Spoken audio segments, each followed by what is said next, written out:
Hi, everyone. My name is Stephenie Wilson Peterson. I'm a middle grade author, and today I am so excited to be interviewing my own literary agent. Hi, Jessica. Can you introduce yourself?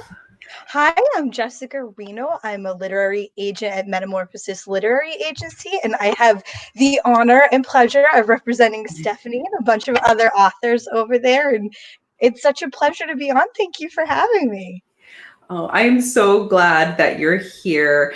And that we were able to make time Yeah. work so that we can both do this. I thought I'd start by asking you how you became a literary agent. It's a great question. So I started out in publishing as an author. I do still write, as you know. I just loved, getting involved with the writing process. I love developmental editing. I know a lot of people don't enjoy that. So I started working as a freelance editor. And the more I worked with authors, I really just loved everything it encompassed. I loved able to take certain ideas and stories and helping authors just turn it into something beautiful and in their vision and what they wanted.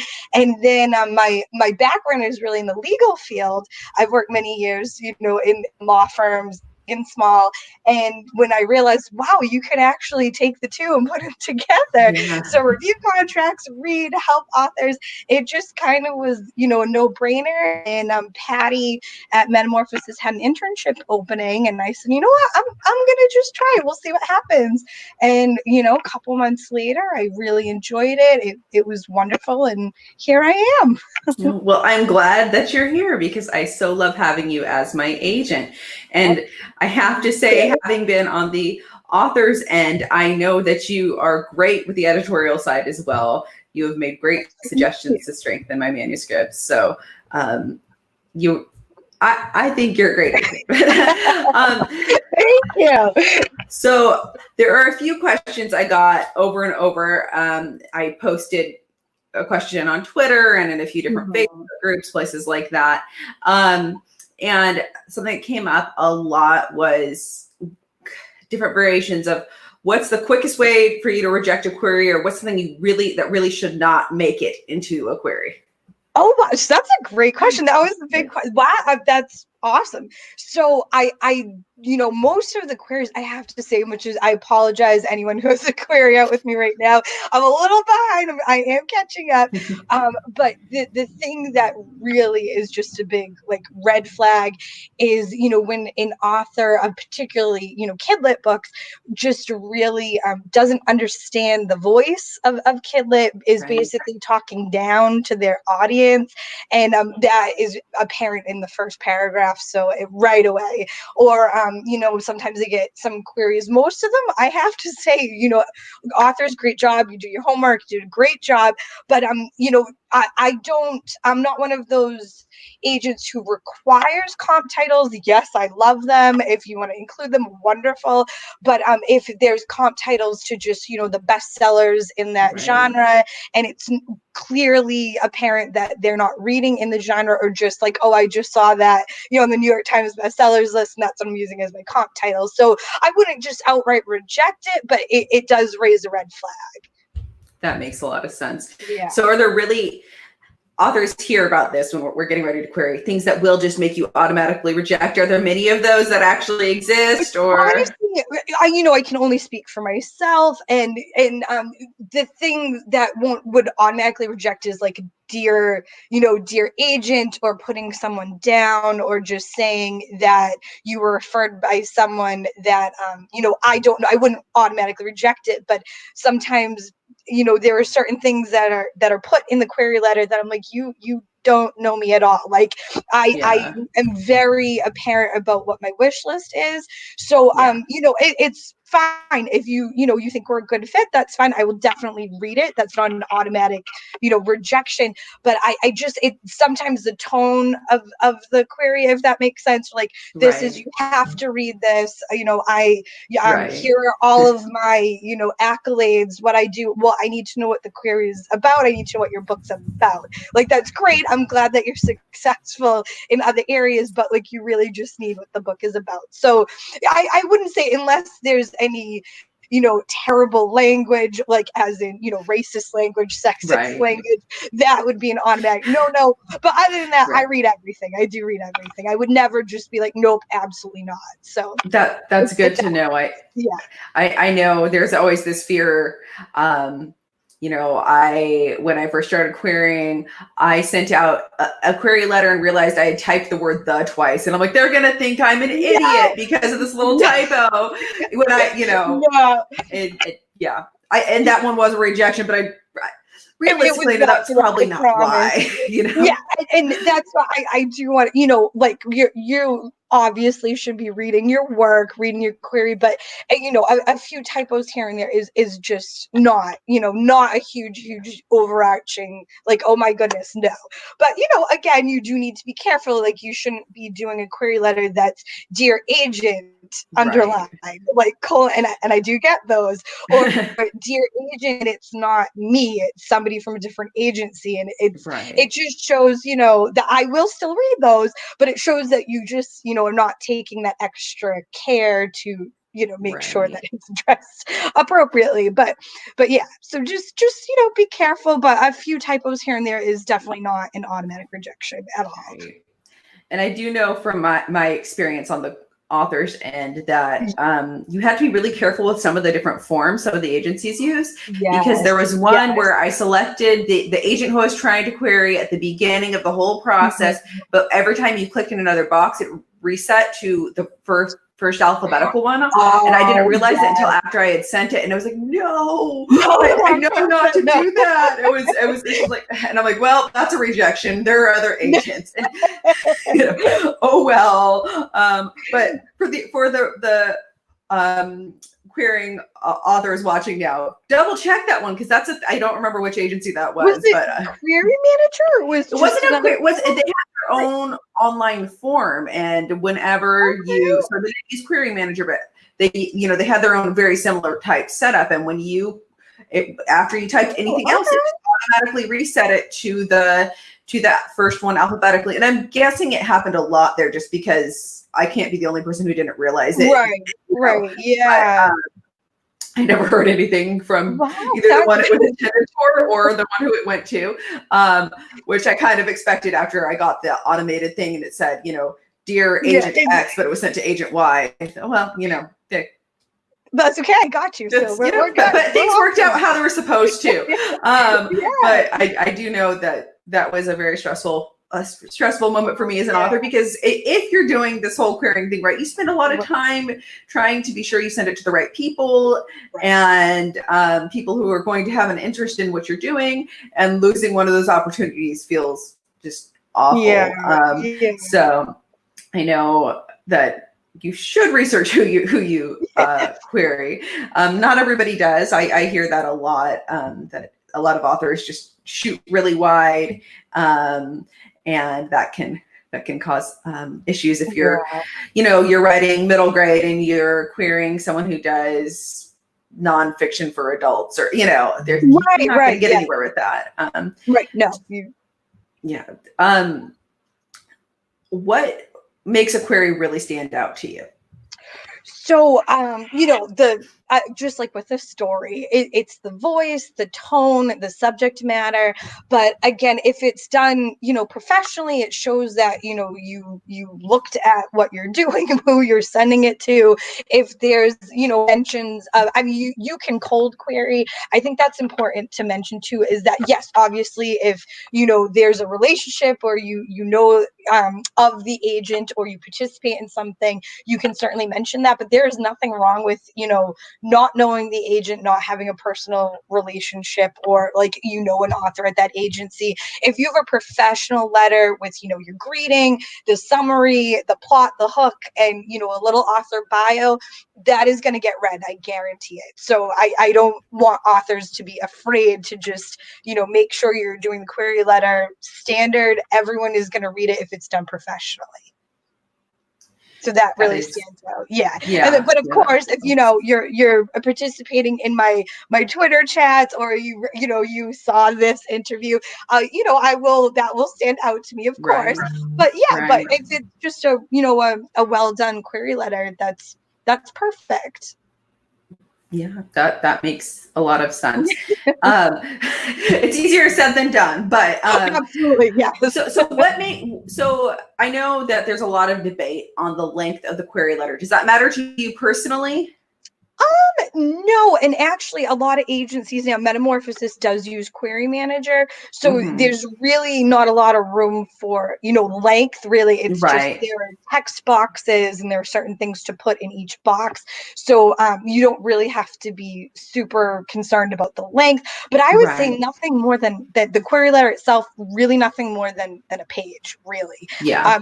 Page to 2 pages. If it's a nonfiction book, of course, that might be a little bit longer because you're an expert in that field. You might have, a lot of publications to list in the author bio, but really 1 to 2 pages for a query. That's it. Okay. That makes a lot of sense. Yeah. I had somebody ask, and I know this doesn't apply to you directly because you do use Query Manager, but maybe you'll have ideas for agents who are taking typical emails. Someone asked about the subject line of the email, if that makes a difference, if there's anything that can make it stand out.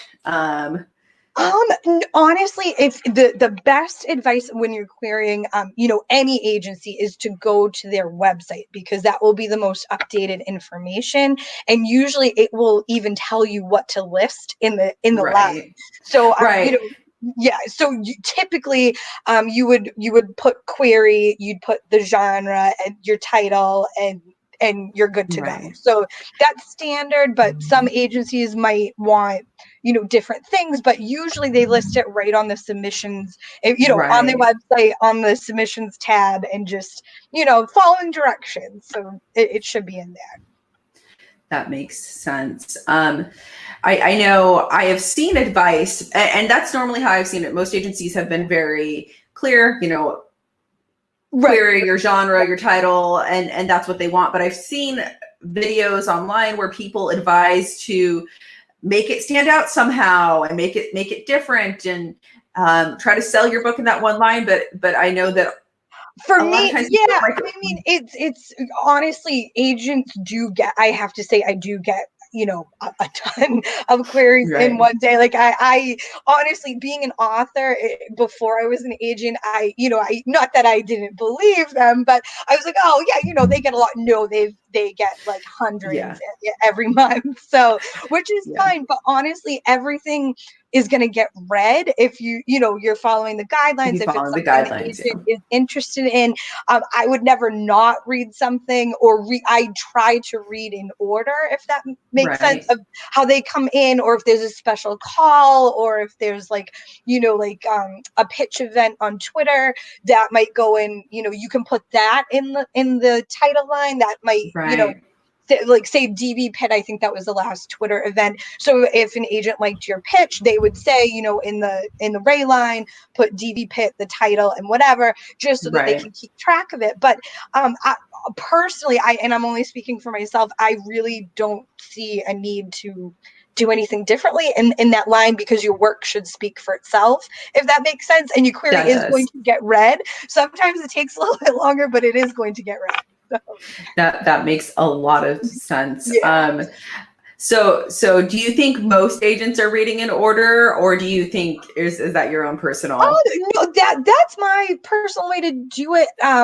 Some agents, depending on what they need to add to their list. So I'm a newer agent. I'm building my list. So I am literally starting from scratch. So I knew, I wanted an MG author. I want, certain YA authors. I want women's fiction, mystery, thriller. So, that's how I'm reading. And as they come in, I read it that way. For an agent who already has a list, built, but they're looking for newer clients. Maybe they spoke to an editor. They want another mystery. And so maybe they would target it for mystery. But, it depends on the agent. But, if you follow the guidelines, the agent's looking for that type of book, your query is professional. It's definitely going to get read. So that's good to know. Yeah. What is the point? So when you get a partial and you're reading it, because I know you, unless you've changed things since I queried, you actually read the query before you decide if you're going to read the partial. Yes. Right? Are you still doing that? Yeah. A lot of agents, you send the partial with the query, but either way, what is the point that you stop reading? Like, what if you're reading along and you were invested enough?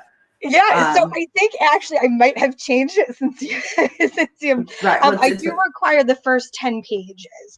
And okay. So if it's a work of fiction, if it's a work of nonfiction, I do like to at least see, an outline, and then we can talk about the proposal later.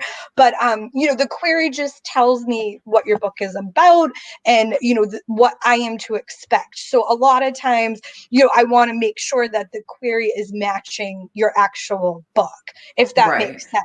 And then the pace has to be moving. It has to be moving the story forward. So if I have a lot of questions, or there are things that are set up in the beginning of it that just needs work, or it starts in the wrong place, I'm able to see that within the first 30, 40, 50 pages. So if that helps, I don't know if that answered your question. It does.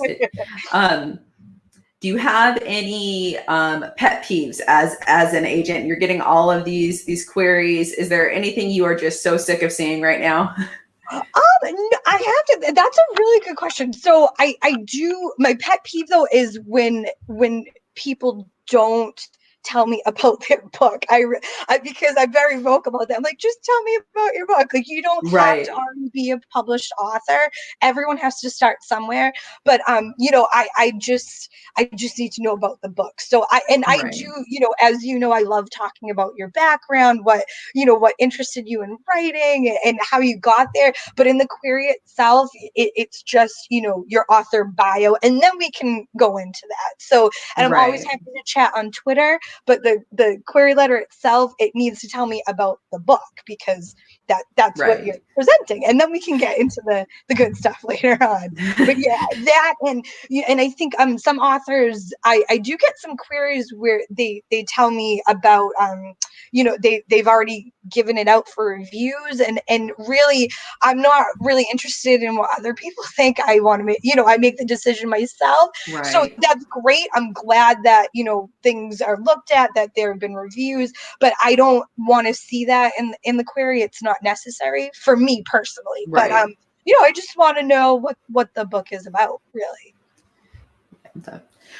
So what are you looking for right now? What are you hoping to add to your list? Great question. So I have to say, I am just so amazed at the amount of talent and just the stories that you guys, like all of you on my list on our team right now.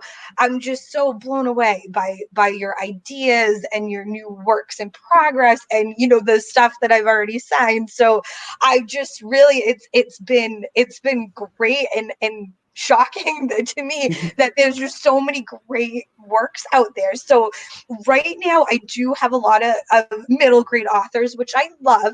I'm definitely interested in I would say young adult contemporary is something that I'm would like to see more of, and maybe just women's fiction and mystery and thrillers. Okay. I'd be more interested. But honestly, if it speaks to me, I will read it and we'll go from there. But yeah, that's pretty much what I'm trying to fill now, are those categories. Okay. That hopefully someone out there watching has something great to fill into those categories for you. I'm going to open it up and see if any of the current viewers want to ask questions. So if you are watching now and you have something you would like to ask, I will put the question up on the screen and Jessica can answer it for you. For some reason, saying Jessica can is hard to say. We'll see. So far, our only comments right now are just some people thanking us. So I'll go ahead and put them up. So Darren Simpson says, thanks for doing this. Another one, this is great. Thank you. So you're welcome. So it looks like our current viewers are shy. I can tell that they exist, but they're shy. So that's okay. I have other questions, but I don't ever want to leave out anybody who's sitting there and just thinking about a question. So at any point, viewers, if you get brave enough to ask your question that you have for Jessica, please go ahead and type it. I will pull it up onto the screen at any point that you're or that we have the break in the conversation. So moving back then, since we don't have live questions at the moment, what trends in publishing are you most interested in? I know that there's shifts and yes, it's been, as you know, so it has been a whirlwind of what's selling, what's going on, and even recently with Stephenie Meyer's countdown, and it's like, oh, vampires, paranormal. So that was like, oh, that's not coming back. I want it to come back. Is it going to come back? But, so I do see a little more interest in, you know, paranormal, a little bit of gothic undertones. So but really just a good story, basically. So you know, on all of our authors, you all write so different. So I'm just, you know, I love all of your books and I love your stories, but there's a commonality because your voice, it just draws you in no matter what you all are writing. It can be fantasy, contemporary, but it's just a story that people can you know, take in and relate to, or want to be certain characters or go on that journey with them. So I think really editors are looking for, you know, always looking for that, but especially now, just the editors I've been talking to, you know, everyone's saying they just want something happy or like can transport them and they don't have to worry about it, or just something that like is completely like off the cuff, or just a mystery to get really involved. Cozy mysteries, nothing too dark, but it's we've seen a lot of you know, we want happier things, which is understandable. Right. I think currently I know some people who as readers have really jumped into reading some dystopian kind of things right now, but I know personally I'm like, I don't want, with the way the world is right now, I want happy stories. So I could definitely see if you read for a living, you're gonna want just maybe, I mean, not everyone, but I can see wanting some happy things. Of course, that's just like this week, it can always change. Right. Yeah, things change quickly. We have Darren asking, when you get a manuscript request but no follow-up, how do you know what to change? That is a good question. So usually for me personally, if I do request your manuscript, I will comment on, you know, if I'm rejecting it, at least one area why.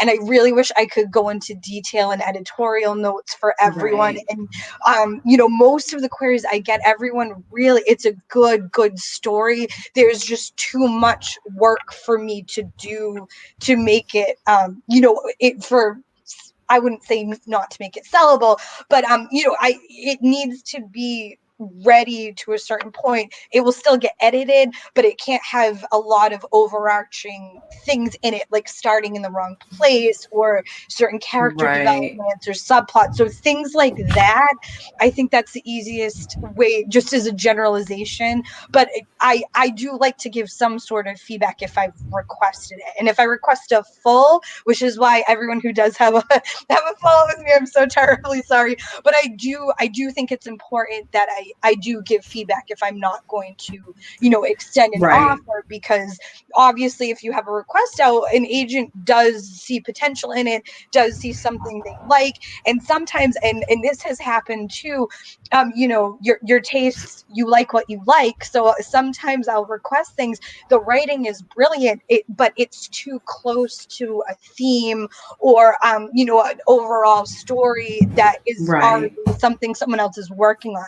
So at that point, I loved it. I can't, I'm probably like 100, 200 pages in, but I have to reject it because of that. And that, and that's important. And that's a true thing. I know a lot of authors I talk to, they're like, no, that's just a nice way of saying you don't like it. Uh-oh. Like, no, I that is not wondered. true. Not true.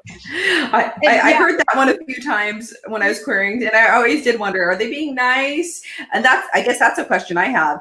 Yeah. Do you think most agents just say things like that to be nice? Oh, it's too close to something I'm doing, or do you No. think it's usually true? No, that's usually true. And most of the time there's a lot of stuff that comes in that I really wish I could even take on, but I don't, as my author, all of my authors, I want to give each of you, my time. I want Right. you to be able to contact me with issues or, excitement, problems, Right. like working on things.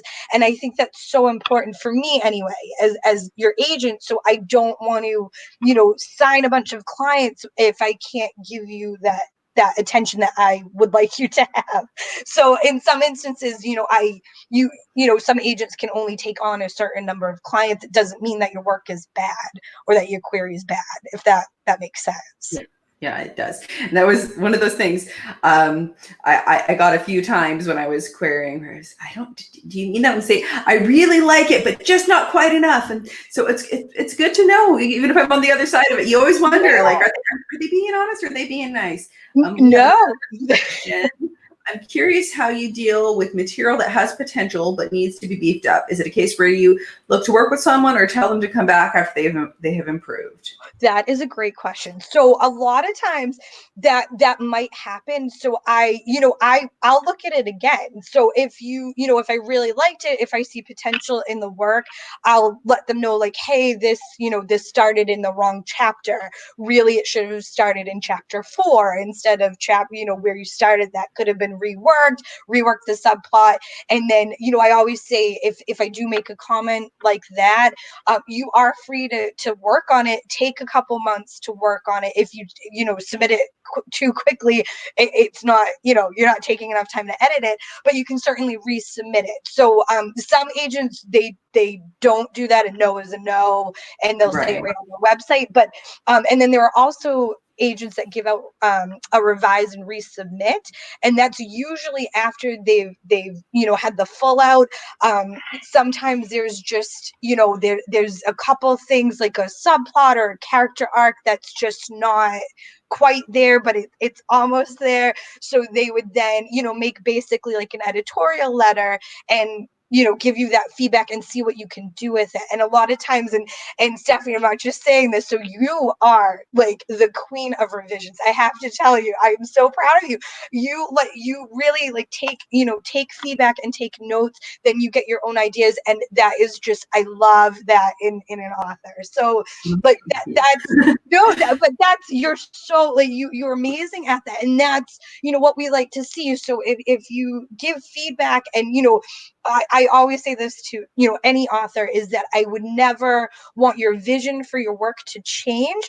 An editor's goal or an agent's goal is to make it the best work that it can be, but it needs to remain with your vision. If you don't agree, do not make those changes. That is like my number one rule, because you don't want to have a book and then just have it completely something that you don't even recognize at the end of the day. So I think a lot of authors really worry about that. About someone coming in, an author, an agent, an editor, whoever it is, and just totally destroying in the author's mind their story. And I don't think it's. I think usually that's not what actually So happens. usually, It's I mean, definitely the it fear. does happen sometimes. So usually, once you get, depending on if you have an editorial agent or not. So some agents, they, essentially, an agent's job is just to take your work and sell it. Like that's baseline what they're supposed to do. Most agents do a million different things, million different jobs, but usually, you want to make sure that if you're on that call with the agent, like once they read your full, they want to make a phone call, that your vision does align. Like it needs, that's super important. And if it doesn't, that's okay too. But as an author, I try to do this in my Twitter chats too, is you are partners. So your agent is working for you. So you're doing things collaboratively, and you need to be able to, speak freely and talk to your agent and let them know, even a prospective agent on the phone, like, this is, what I was thinking. What do you see? What editorial changes, if any, need to be done? What's going on? And, and take it from there. But yeah, that's really, certain things can be like a quick fix, but other times if you have to take too many different pieces, like expanding upon a plot, a subplot, characters, setting, then it really does need to be reworked. If that was I went off on a tangent there, but yeah, No. that's really, the tracks. Yeah, it's really helpful though, because I know, my most recent title is traditionally published, as you know, and I'm working with you to get other books traditionally published. But before that, I self-published books. And I think part of why I chose to self-publish these books was because I had that fear that someone would come in and change too much. There were other reasons. That the books I self-published, they're in a series called Nellie Nova. And when I came up with this idea, I had this plan that as my husband, who is a game developer, would make a video game of it. And I was really worried about those rights. And I didn't really understand that if I had a good agent, she could make sure that we had the rights to do that. But I was just terrified that we wouldn't be able to do that. And then ironically, we never made the video game. So, but I know that those are fears that people don't, because I had them. People don't understand that if you're working with a good agent, you're working with a good editor, they're just going to want to make your story shine. They're not going to want to, if they're the right person for you to work with, they're going to see what is special about your book, what you think is special about your book and your characters, and just want to fine tune that, not totally gut it and make it into something different. Right. And self-publishing is a very viable, a viable way to publish, depending on what you want and what you need. Right. So I think that was very important what you said. It was your fear. So it sounds like you were always ready. If you, you want to do everything with self-publishing, edit, be in charge of book cover design, and you know what you're getting into, that's a great way to publish if that's what you want. But if you're looking for traditional publishing, then you absolutely should do it. So I think it is important to ask yourself, like, what you want, and that can change throughout the course of your career and what you're writing. Definitely. But every project, I think it's very important to just keep in mind, what you're writing, why are you writing it, what do you want your audience to feel, and then your agent and editor can just enhance that for you. So I think and after now that I've done both, working with you has been amazing. Working with my editor, Lindsay at Immoral Works, was I love her. She's awesome. And I did actually work with an editor that I hired for the Nellie Nova series, because I wasn't going to trust myself to do that alone. I think I'm a pretty good self-editor, but it takes people who are able to self-edit and then self-publish their work either are very, very talented or very, very stupid. I don't know, a little bit of both maybe. But I know it's not me. I know it's not for me. So because you know what your work is going to say, you know what it's supposed to, you fill in those blanks, and I don't trust myself to not miss occasional errors or plot holes or things like that. Or at least a proofreader, because even editors need proofreaders. Yes, for sure. We have another question. Let's see. Do literary agents ever try to sell it to small publishers or just large national publishers? That is a great question. So I was actually talking to another author on Twitter about this today. So obviously an agent should always have contacts with the big five publishers, but also smaller independent publishers. And it really does depend on what your work is and what you want to do with that book. So a lot of, obviously smaller publishers, independent publishers, anyone can call themselves an independent publisher and publish your book. But if they have, like their true mission statement, if they have marketing behind them, if they have a plan to launch your book, distribute your book, and, I think marketing and publicity for smaller independent publishers sometimes can even be better for certain authors and certain books if Right. they're invested or involved. Like, for middle grade, it's very important to be in the school systems and with libraries. And if they have those contacts, you might be a lead title for that small independent publisher. And Right. that's better than being, mid list or backlist on, to a big publisher.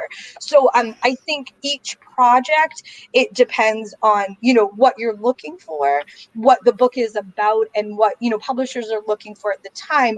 I've worked with big and small publishers, and where the books are, being sent to or getting placed, there's a strategy there and there's a reason for it. I never just say, oh, this publishing house looks great, we're going to send it to them today. No, Right. there's always a reason, or I'm speaking to the editor, or they're looking for a book. So just when you're looking for an agent and you want that agent to be excited about your book because they need to be. So, and I know that we were talking about that, like, I liked your book, I just didn't like it enough. That actually is an important, feedback, because we are reading it several times. If your agent doesn't read I saw that going around on social media, that no, your agent should be reading your book multiple times, going through it, discussing things with you. And if they're not, that is a problem. So no, they need to be going through that. But your editor also has to be excited about your book. And it's super important that there's excitement around it, that there is growth for your book, for your career, based on what you want to do. And it is, and, it's great. You might just want to write one book. That's fine. But really, especially, with you, Stephenie, and the rest of my authors, I'm really looking out for your career. So I'm not just thinking about where to place books for, okay, this title. I'm thinking about, your overall writing strategy and what you want. And sometimes that is with a small independent publisher, but you might be doing, events other places, or, not that we're attending anything in person right now, but one day. And you can do things like that, or virtual school visits. So it's not typically, I'm a big five publisher would give you a larger advance, but you might not make the advance back in your royalties, and you might be, like, oh, out of, the 50 titles we have, you're number 35. So you're not going to get the marketing and the publicity that you would get with that. You don't have a say in your cover design. You don't have that. So, it just really depends. But of course, if that's what you want, and you there's a bunch of different factors that go in. So I would be here like for a million hours going over that, but you do want to be aware what you want out of your book and your career, who the editor is, what the editor is looking for too, if there's any marketing and publicity, what the advance is, what the royalty rates are, what rights are they trying to keep, what rights, could you use somewhere else. And that is just a very small portion of what an agent thinks of when we're trying to send your book out and make the best possible match. But it's different depending on the book and the author. Right. That makes a lot of sense. And I think something I know, when you're querying and you're trying to figure out how all of this works, you spend so much time thinking about getting to the agent. And a lot of times authors have not thought a lot about what submission looks like. And even when you go and you try to start Googling it, there's so little information out there. It's like the thing that authors don't talk about, agents don't talk about what submission looks like. It's just like you get an agent and then you sell your book, but there's actually a lot to it. So do you want to talk about any of that? Sure. Yes. So it's exactly. And I find that I have a lot of conversations with authors like, oh my goodness, this is just like querying. It's just like like querying, but you have your agent do it for you. And of course, we have contacts at the editing. So anybody we send to usually has shown an interest in whatever you're writing, but it is still a lot of waiting. So Yeah. for me, typically I'm speaking to editors, seeing what they like, letting them know what, my authors are writing. I think this might be a good fit. They'll tell me, okay, go ahead, send it. I'd like to see it. Sometimes I do, just see on Twitter, like the manuscript wish list, and it matches, and I don't know the editor, but I'll, reach out via email and just say, hey, I think this might be a good fit. Can I send the manuscript along with basic, and essentially, agents are just sending, a letter, comp titles, a summary of the book, it's exactly like querying basically. And then you wait some more. And then sometimes, the editors will get right back to you and say, yep, this, reject or go ahead. This is what we're doing. But most of the time, if they're seriously considering it, it's going to take at least, minimum 3 months to hear back anything. And sometimes it's like, okay, I love this, but I'm sending this out to, other people in the editorial department. So then you're waiting, some more. And then, at the bigger houses, they do have to have publicity come in and marketing come in, and then they have the editorial team. So those are like separate departments that all have to read it and make a decision on it, and then go to the acquisitions meeting. So it takes months. It really does. So it's just a lot of waiting. It's a lot of waiting. It is. It's a good time to write something else. Yeah. Because otherwise, not that I would know anything about just wanting to wait and hope that Right. today's the day you're going to hear something. You've got to do something else, or you're going to make yourself a little crazy. And it's awful because in every step of the process, like if I do speak to an editor, it's like, I wish it could be faster. I'm sorry. So everyone wishes it could be faster, but it just takes a long time. Right. Do you think, because you can predict the future, how do you think that COVID is going to change what we're writing? That's a great question. So, and I've mentioned this a bunch of times. So, it depends on the person too. So again, agents and editors are only human, and you don't know what's going on behind the scenes. Right. There's homeschooling, there's, other issues, anxiety issues with children, with, the agent or editor themselves. Right. So, there's just a lot more on everyone's plate. So, I would say, there's a lot more waiting, but, there's definitely still acquiring and still, asking for things. But I do think that it might take a little extra time to make decisions on things. And there were some publishing houses that did have layoffs and moves. Right. They are still acquiring though. So it's not like they're not, it's still moving. People still, need books and entertainment, right, as we know. But I do think that, it's not moving at the pace, at the snail's pace it was already moving. Right. So, it's even slower. But it's still going. So I would definitely say, still submit if agents are open, still submit, and just keep plugging along, keep doing what everyone's doing. And sales are still happening, but they might be taking a little bit longer. Right.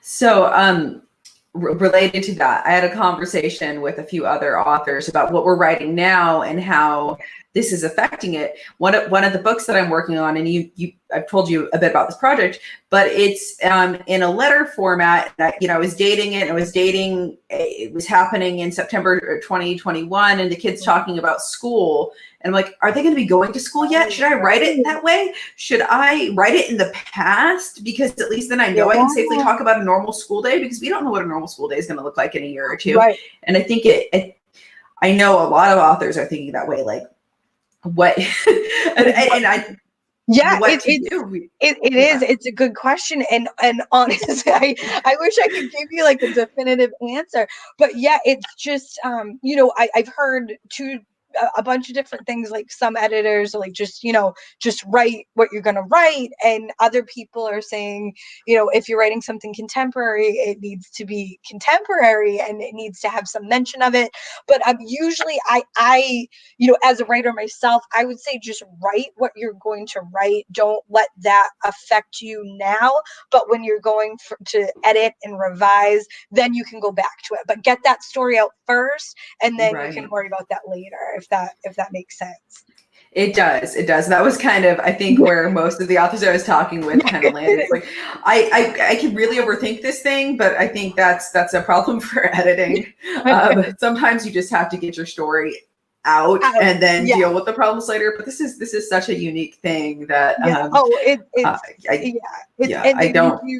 it's total chaos, and depending on the person, it could be different. And I actually was speaking to an editor last week, and she was like, I'm probably the only person that wants dystopian, and like I don't mind if there's mention of a virus or something. I'm like, really?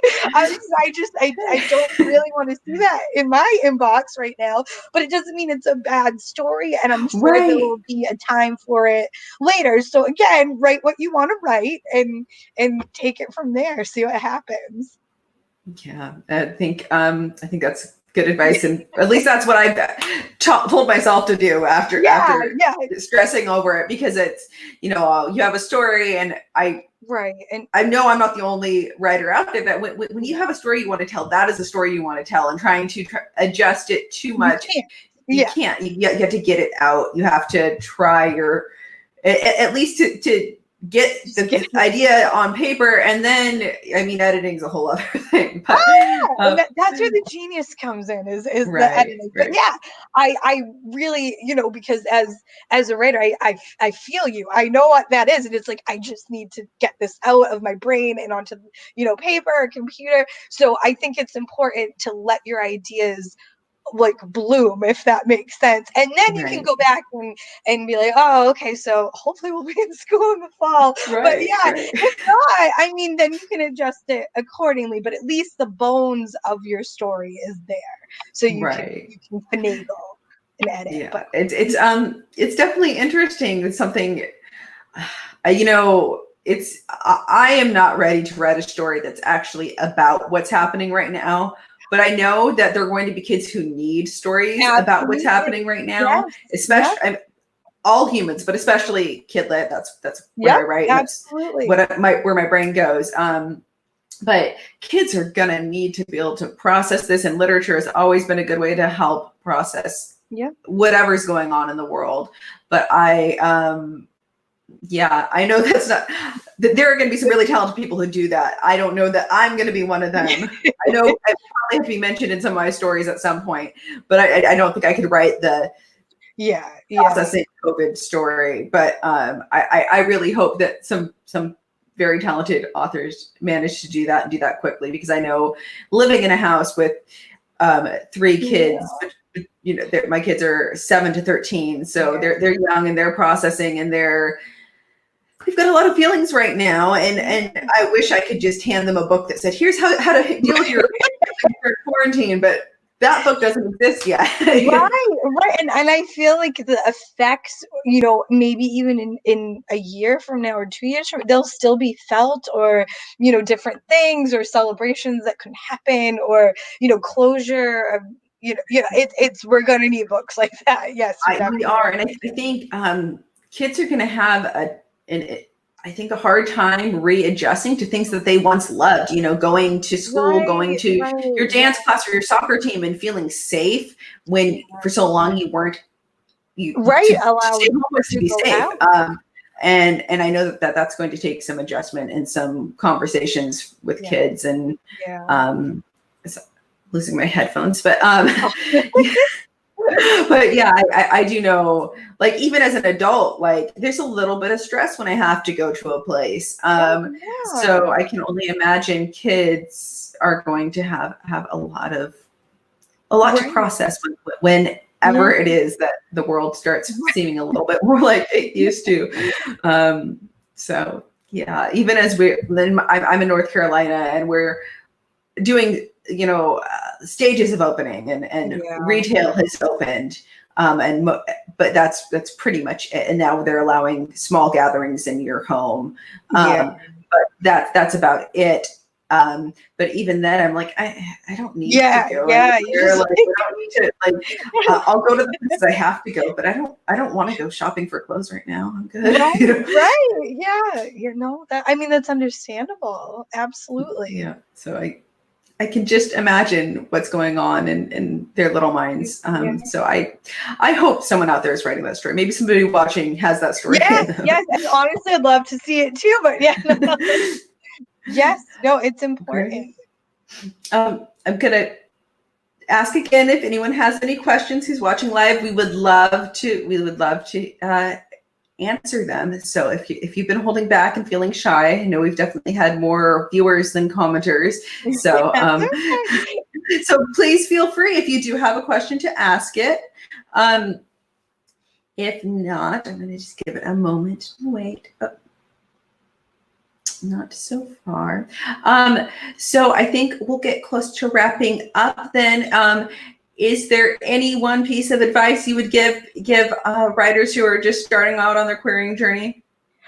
I think if you go to manuscript wish list on Twitter or even, on the website, that's a good place to start. You can search the hashtag. I know sometimes social media is, not good for people, but Twitter has been, for me personally, as a writer and an agent, it's been just amazing connecting to the writing community. So, get the advice of people if they're willing to share, just be respectful. But yeah, you can, everyone's that I've dealt with has been amazing trying to just, give information, give helpful advice, go to an agency's website and definitely submit to agents and an agency that you can see yourself working with, that your visions align, because you want to make sure that the agent you're submitting to represents the book that you're writing. Or say you have an amazing YA book, but that was just one YA book, you really want to write picture books. So that's something that you need to take into consideration when you're submitting to an agent. So, just be mindful, talk to people. If most people are willing to give advice, check out blogs, your wonderful YouTube channel, or even, follow your blog, social media. Just do the research. Don't be afraid to put yourself out there, ask questions. The worst someone can say is no, or just not answer you, and then move on to someone else. Yeah, so it's a good community, especially on Twitter, I think. So, I definitely agree. I mean, I did find you through Twitter, so that I think that. Oh, and we do have someone asking a question. So let's see here. Can I share a feel-good COVID story? My daughter and I are writing a book, and she has decided to give it away in exchange for donations to Feeding America. Raised almost $10,000 in 5 days. Oh, I love that. That is amazing. Oh, that's awesome. That is such a great, happy place to wrap this up. That's awesome. I think that is so wonderful. I love hearing the feel-good stories during all of this. Yes. I think this is a time where we all need that happy news. So that is wonderful. Thank you for sharing that. So thank you so much for coming on the channel today. It's good to see you. Yes, it is so good to see you. It's the sad thing about working with an agent is someone who is so important in your career, and you do not see their face usually. So this has been exciting. Great. Yeah. Well, thank you everyone for watching, and thank you so much, Jessica, for coming on my channel. And if someone wanted to query you, what should they do? That is a great question. So I have it on my Twitter bio. We do use Query Manager, so don't send it through email.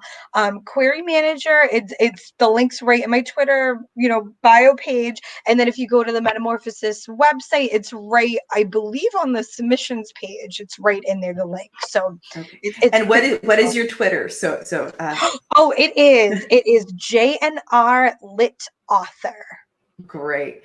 Well, thank you again for coming Thanks on, for and thank you having me. It everyone was for a pleasure. watching. Good to see you. Good to see you. Bye, everyone. Bye.